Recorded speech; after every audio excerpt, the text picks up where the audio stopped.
You are listening to the Thinking Effect podcast with Ortal Green and Lillian Kriegler. Hi, everyone, and welcome to episode 17 of the Thinking Effect podcast. And this episode is all about how can teachers leverage play to enhance learning.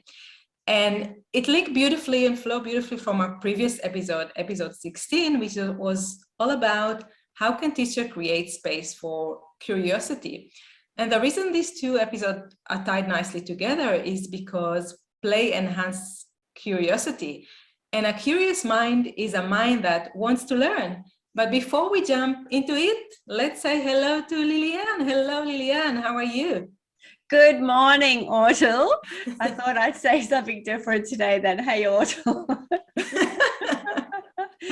You know, play is one of my absolute favorite topics. And I've devoted many chapters in my book, Edu-Chameleon, to play. And also it's the year of play. So teachers everywhere are probably scratching their heads saying, look, we know children learn through play, but how and what do they learn through play? Because there are different kinds of play, aren't there? Absolutely. There are many different kinds of play, like free-form play, and you can play to teach social and emotional skills. But in this episode, we want to focus on structured play, on how you can use structured play to teach your curriculum in a fun and engaging way. That's right. You know, having free play, which we call it in the early years, is fantastic for students because they communicate with each other, they try out ideas, they put on different roles. There's so many reasons why, leaving children to play is fantastic. But within that play, they will spiral up to probably the highest level of all of their knowledge and experience and skill. So we don't want to leave children in there, if we have things in the curriculum that they still need to get to. So this is where we need to just distinguish between what is absolute free play, which is valuable, believe me it is, but then also to have teachers understand more in greater detail what kinds of structure they can place in position to ensure that children are learning through their play above where and along with the kind of free play that goes on. Absolutely. And I want to add to what you said. You mentioned early year, and it is very broadly acknowledged today in the world that play is very important in early years. So much so that the United Nations actually lists play as one of the basic rights of children. So it's great that this is acknowledged as a great tool to develop children, that children need to play to grow and develop. But I think it's less acknowledged how important play is for older children and even adults. We all need play. It's very important to our development and our ability to learn at any age. Yes, that is very, very true, because what happens then is it takes away the serious element of having to get everything right. You get also in play a kind of flow, a kind of brain flow that you don't get in other kinds of thinking and endeavors. It's a different kind of involvement and a different kind of thinking, because often you're making it up as you go along, or you're checking in. How are you feeling about it? And it's a really, really different thing from normal kinds of thinking. Absolutely. And you know what? We are born to play. And looking, at animals in a at the big picture, all animals play to learn. I mean, if you look at baby, lions babies, they play to learn. They play to learn how to hunt, how to protect themselves, and so on. So it's our basic way for us to explore the world around us and to do so in a safe manner. So we can try and fail and learn from it in a very safe way. True. And that young animals do it. You know, my daughter's little French bulldogs have just had puppies. Oh, wow. 7 beautiful puppies, and they are not even walking, but they're trying to run, and they are playing with a ball. I could not believe my eyes. They're not even, you know, 7 weeks old, and they are doing that. So it is so true. And babies are exactly the same. They want to play. And, you know, adults, there's a huge, massive gaming industry. We love to play. So playing with ideas is where we have to be. Yeah, absolutely. And one of the, apart from learning through play, which is great, and our brain actually develop more connection as we play and learn, it also helps us reduce stress and anxiety. And you mentioned adults, we all turn to play to help us relax, like playing golf or basketball or playing computer games, as you know. So it's a great way to relax, come down and have fun and learn while you do so. Yes, I mean, that's the what. It's very, very important, and it's everywhere. So, you know, we want to then talk a little bit about the structured play. So you don't want in structured play to remove all those fun elements, but, you know, you still want the children to engage freely with materials, but there's more structure and thought around what you're providing, why you're providing it, and then also what you're looking for and how to support that play. So you're kind of mediating or guiding the play in some way. So, you know, for instance, often in classrooms, you'll see children building towers with blocks and that sort of thing. And, you know, sometimes the block tower falls over and sometimes it doesn't. And so you're putting those blocks in there because you're understanding the physics of what blocks do. You know, you understand the physics of a good base, the physics of shape and build and pressure and force and all those things. You understand that as a teacher.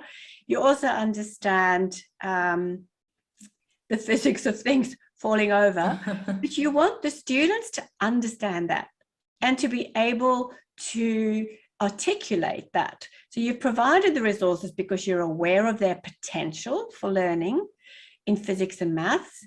And then you want them to say why it fell over. So one mediational thing in structured play is you ask them, oh my goodness, why do you think that fell over?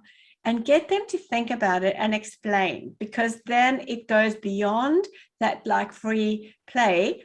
And it's not going to stop them from trying again, and it's not going to stop them from involving themselves, but it's going to push up the level of understanding, the conceptual understanding. Oh, we need a good, broad base to work on. Or, you know, we can't put a big, wide block on top of skinny, narrow block. And that articulation and that understanding and injecting language. So if the children don't have that language, this in structure play is a perfect place to inject the language so that that play becomes more meaningful and the understanding around it is deeper. Yeah, absolutely. I agree. You need to be intentional about how you structure the play and what your objectives in terms of what you want them to learn. So your example about building tower, this is a great way for children to learn about gravity, balance, cause and effect, different materials. And you can add additional things as per your curriculum. For example, if you want them to learn about different ways to measure, for example, then you can instruct them on how to measure how tall is the tower or how to measure different things. Or if you want them to explore different materials or geometrical shapes, you can include that as well in that exercise.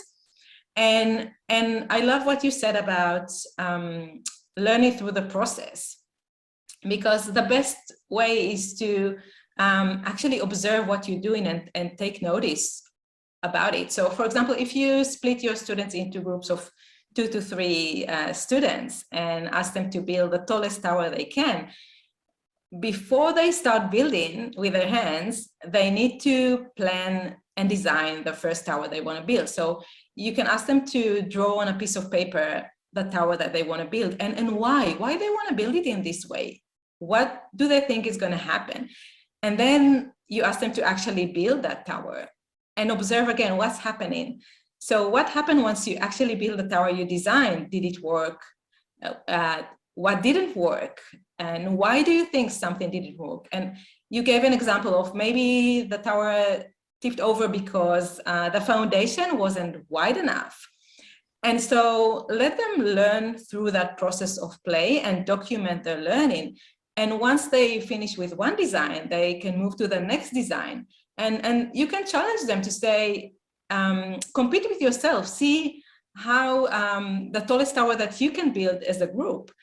And every time do this observation and write down, and then obviously share with your classmates, share your learning with your classmates.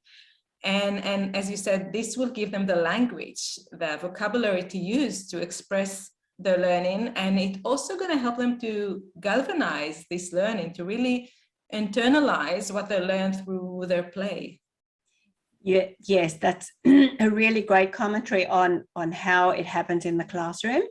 And, you know, when you're doing that, the learning happens in different areas. So for instance, you know, when you're asking that, they have discovered this through action. So then you can ask them questions related to emotion. You know, was it frustrating, or get them to explain how it felt.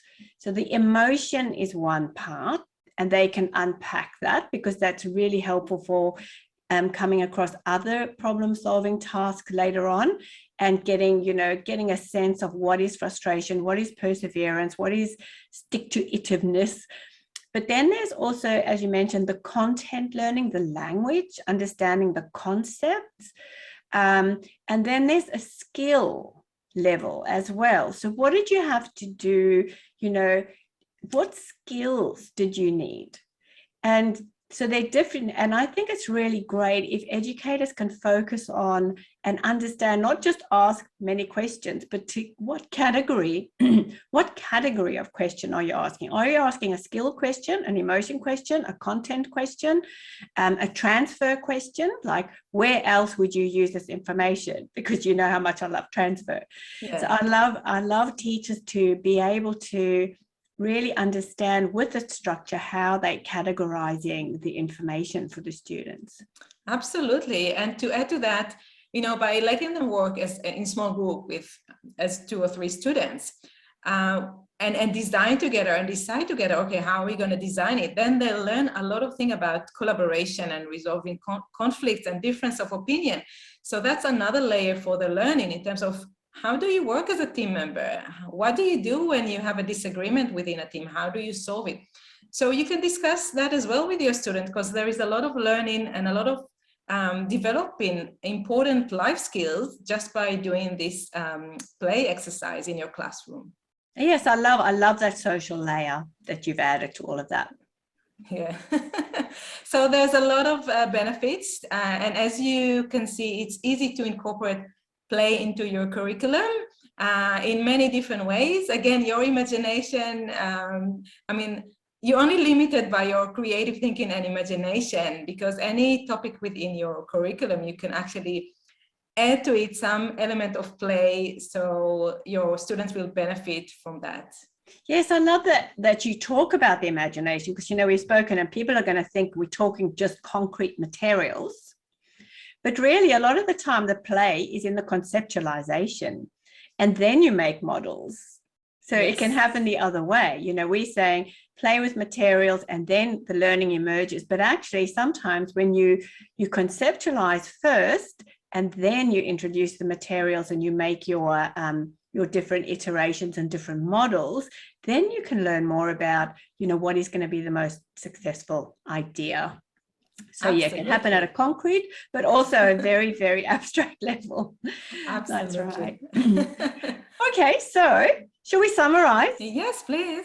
All right, so play is a crucial form of learning for all creatures on the planet, in fact, and especially for human beings at every age. Play is a place where things are not serious and there's a special kind of flow in the engagement. Now, why it's important is that it gives the students this freedom to experiment, to actually observe what happens by themselves. We don't have to tell them. So, they don't feel like we are imposing our ideas or our learning on them. They are discovering for themselves. And that instantly makes the learning sit longer and be much more memorable. And the how is to offer opportunities in the classroom for structured play as well as free play. So choosing your materials wisely, choosing the questioning around it, your mediational questions very wisely, and then getting children to record and explain and talk about what they have discovered through play. Absolutely. That's a wonderful summary. Thank you, Lilian. And have a go, give it a try in your classroom with your students, and let us know how it went. Tell us about your experiences, what kind of play you used in your classroom, and write to us to the Thinking Effect podcast at gmail.com. We love hearing from you. And next time, we're going to continue with our play theme, as episode 18 is going to be all about how can teachers teach algebra through play, which is very interesting. Oh my goodness, my eyes are spiraling out already. All right, well, we'll see you in the next episode. See you, bye.